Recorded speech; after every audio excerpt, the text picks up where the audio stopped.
great question. I think they're responsible for that, and he's a great example of someone that's done that. And I think it's just, as I look through year after year after year, you always think, well, what's going to happen? Who are you going to do? And then the guys that get the opportunity, they rise up, and all of a sudden the kid's playing like he played 1 million snaps last year. I'm really proud of him. More proud of a young man that I've been in a long time, because I had some doubts, and it wasn't too long ago, and he's completely proven me wrong. And he is. He's playing like, I'm not going to compare him to an EFO or something like that, but he's really acting like a guy that's been around, really knows what he's doing. He's extremely smart. He's over the top smart. When it comes to some of the true freshmen, how do you get their confidence during fall camp? Reps, and then watching them, and reps and watching them, and reps and watching them. And I think the fair answer to that is I'm trying to find what they do well, because it's not everything. And maybe one guy's a really good tackler, so I'm focusing on that, or one's really working hard and I'm focusing on giving them the positives from that, because the details right now are not going to happen. It takes time, and I don't know how many weeks before they start feeling comfortable with the patterns of information they're seeing right now, because there's so much stuff coming at them, and I don't teach the details yet until we learn how to line up and know what we're doing, and then you start breaking it down, and then there's an understanding, and then they get faster and they get more confident. But it's a process and a half right now, and the young guys, the good news is they all hustle, they all are tough, and then it reminds me I've got to be a really good coach. I've got to be patient, and I have to be a really good teacher and make sure they know what's going on, because we do give them a lot of information, but then it gets out there and I don't know exactly what the offense is going to do, and things happen on the field and we detail it well, like we will tonight. When I asked Helfrich yesterday what he wants to see out of this team during fall camp, he says just have them play fast and easy and free. Don't be perfect. Is that the same mentality that you're trying to impart on the defense? Well, I don't know if give me a chance to think about that, but I just want them to learn how to play hard. I think that's the absolute hardest thing that I do right now, is understand that they may not know what they're doing. They make mistakes. There's a million mistakes being made, but there's this one thing they can do. They can control how hard they play. And when guys are thinking and they stop playing hard, then nothing's working. But if they're going hard, even though they may not know what they're doing, there's some pluses, and they're moving forward the way we need them to. When I talked with Coach Lubick about Charles, because he is listed as a receiver, he said right now he's playing 100% offense. When do you expect to have him play some DB again? If we need him. Right now I'm going with the assumption that someone else is going to be playing. If we have an injury or two, then someone's going to have to move. Right now we got enough guys that we're going to be pretty solid. We'll surprise some people. Has Reggie Daniels been helping out with the young guys? Oh, he yeah. said yesterday that was one of his main goals. I think they all are. I think that's part of our culture. And we don't have bullies, we have teachers. And it's really important for me to see like a Reggie or a Tyree, because they're still relatively young, but they're becoming the teachers now, and that helps them in leadership and also helps them see the big picture. And it helps our communication a ton. And that's a big deal, because freshmen don't talk, and to see a sophomore and junior or even another redshirt freshman out there leading these guys is a huge step for what I need. I can't do everything. They've got to do some of it on their own.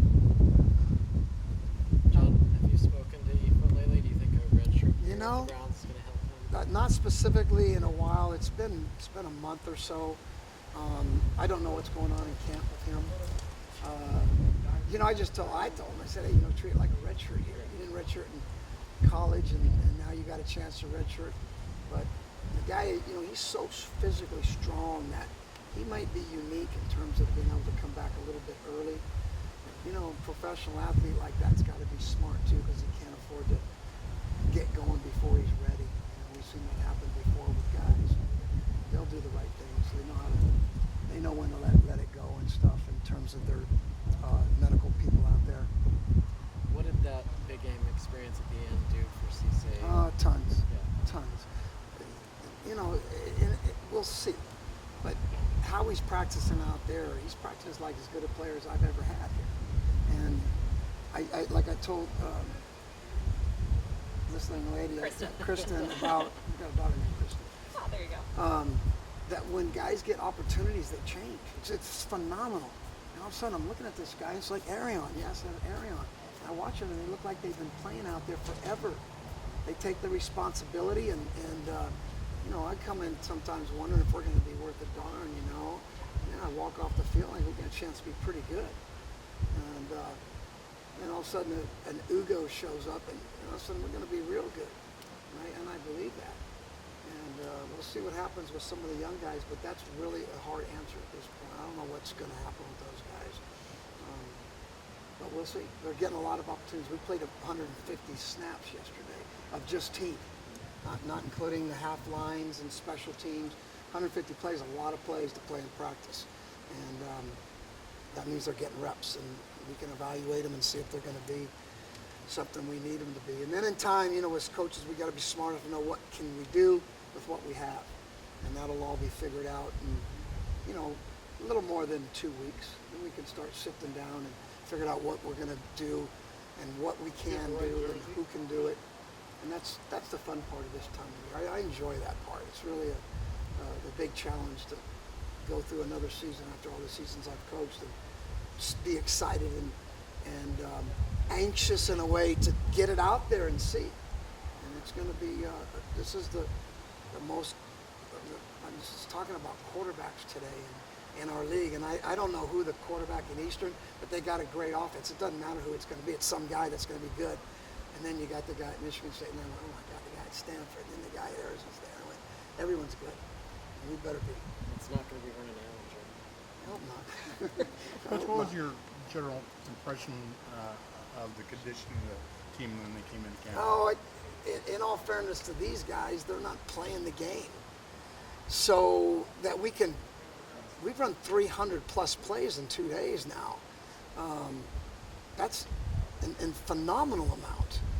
And that's not including individuals, special teams, half-line things we do. It's just team.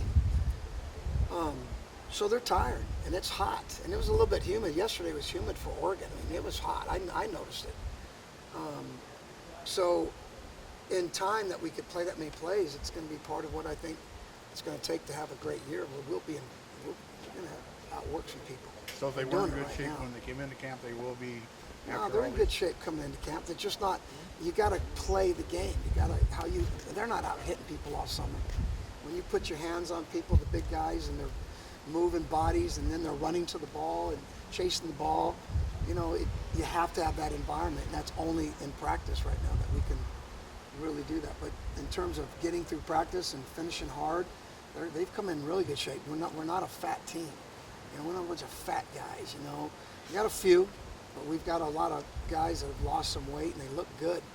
I like the way we look. You always hear about cross-training and playing multiple positions. Does that play with you as well, guys being able to play corner and safety? Absolutely. Absolutely. They have to. You know, because I'm not so sure, in all honesty, that the two best corners on our team are Tyree and Reggie Daniels. But the good thing is I can move Arion and I can move Chris inside and Ugo. Ugo can play nickel. He already has played nickel. Reggie, Tyree can all play nickel. Chris can play nickel. So I would hope when I recruit that I get guys that can do that. I've had a lot of guys, the Adrian Pattersons and Dargans and Efos, there's a whole bunch of them. Jarvis Birds, I go back a long time and think of the guys that I could put anywhere. Walter Thurman, anywhere, any position. He's playing safety for Philadelphia now, but he was a true corner here. You know, Jarvis was a true corner here. He plays safety in the pros. You know, now T.J. Ward is a safety. Get that? That's it. He ain't playing corner. He didn't have to. But I love anybody that I can move from this position to this position, and some of that's happening now. You know, and I don't even say anything. They just go and they play corner. I don't say go today and play corner. They just seize the opportunity, and I tell them it's okay to do that. Because I need everyone to, I need options. I'm not sure what's going to happen. It's going to be a tough year in terms of making the right personnel decisions and possibly moving somebody to make that happen. John, how is since when you started, how does fall camp change with fewer two-a-days, less hitting? Has it changed from? I don't know. I've gotten older, so it's probably harder for me. I don't know. For the For me players. personally, for the players, they don't know. So I don't know if it matters. You know what I mean? But I do know this: we play so many plays, so it's hard. That's the bottom line. We're out there a reasonable amount of time from start to finish, but we're always moving, just going wild. Now, specifically the thing where you used to go like, I think almost 2 weeks of two-a-days and stuff like that, I'm glad we don't do that anymore. That was a grind. I didn't enjoy that as either a coach or a player. You know, I don't think we need to. I don't think it's necessary. And I'm glad that maybe that's reasonable that we decided to break it down, or the NCAA did, maybe to help protect players, because it used to be brutal. You know what I mean? It was brutal. And I think when you break down anybody day after day, you're not getting what you want out of them. You know, I believe in hard work, but we believe in recovery. Get recovered and come back to the next day. I want a day to get better, you know. Some of the assistants